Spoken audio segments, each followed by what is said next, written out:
Okay.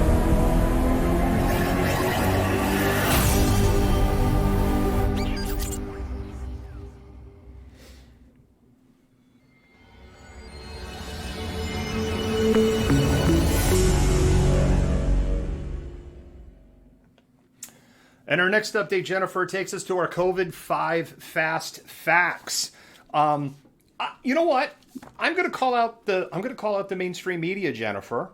because although I will say it does show that the Biden administration's White House has tried to jump in front to control the narrative. Because I did notice that the headlines for COVID today were a lot more hopeful than they were 48 hours ago. And believe me, I don't want to give Trump and that insurrectionist,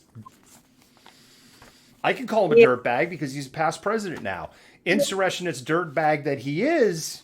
But it's not lost on me that the news cycle seemed to have gotten a lot more positive in the last 48 hours of COVID. Like, for instance, I actually couldn't find anything in preparing notes tonight, on the headlines of like, oh, 4,000 more people died today. Like, which we probably know that number is somewhere around there in the reality. But I guess here is our upbeat COVID-5 fast facts.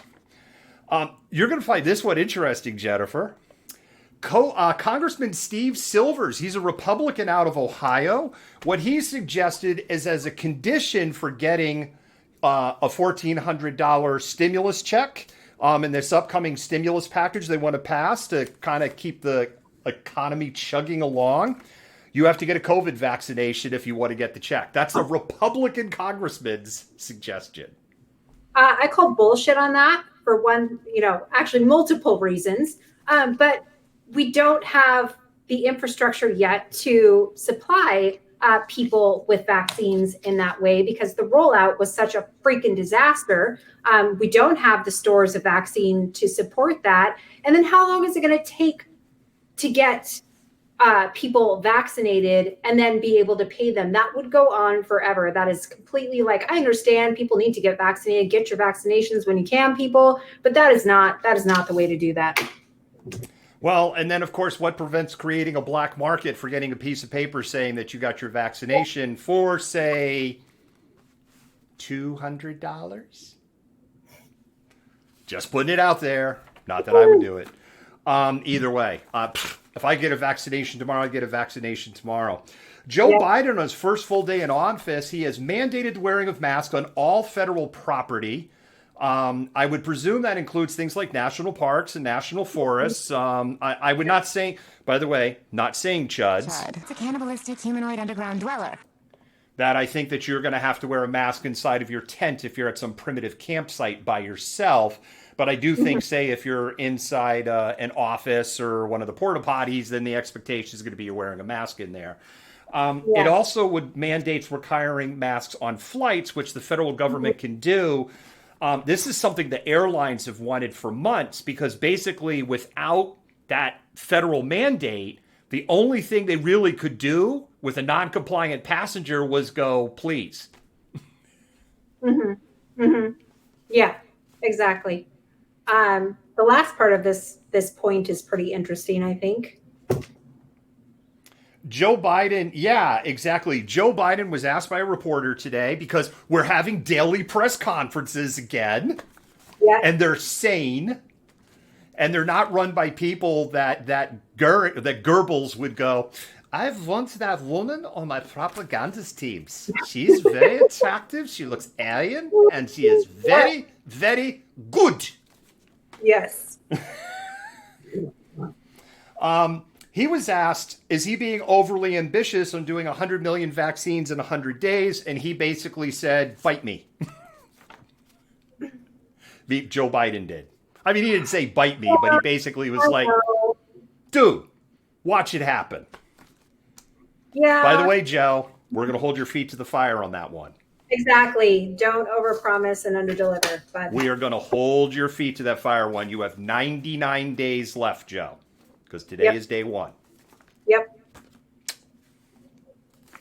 There's some people in public health, Jennifer, that are upset on the 100 million, saying it's actually not ambitious enough, by the way, because they're saying that's only 1 million vaccines a day. Yeah. Yeah. This is an interesting one. The U.S. Chamber of Commerce has put its support behind all of President Biden's orders on COVID today.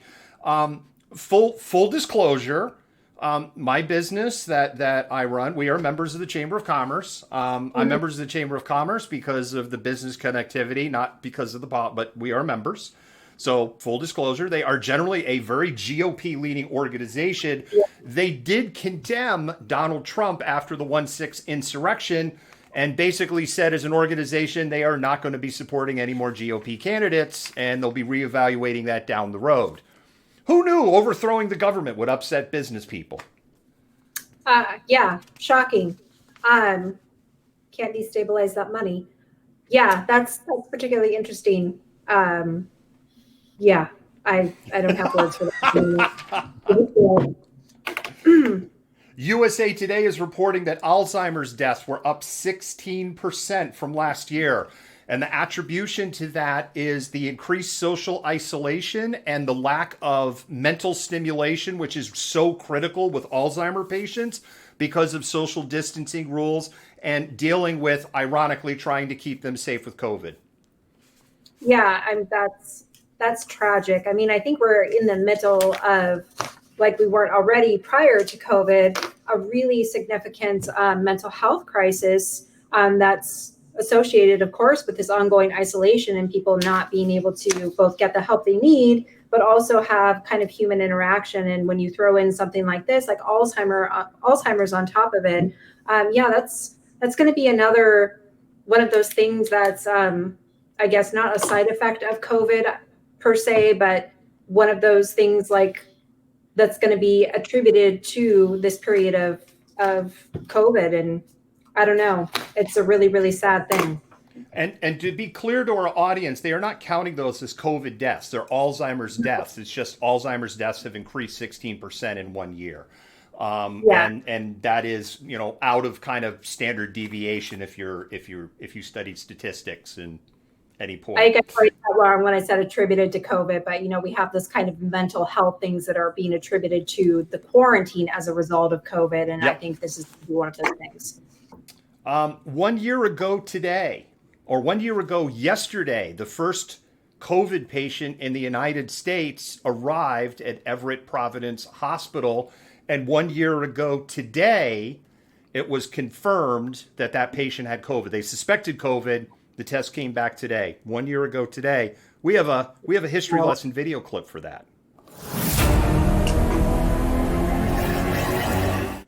Or maybe not. Because as soon as no, that little lead-in's not on that clip. We do not have a history lesson video clip on that. So we're just going to go ahead and skip that. I know from the intro that was not right. Here we are a year later, Jennifer, and we're over 405,000 deaths. Yeah, it's insane.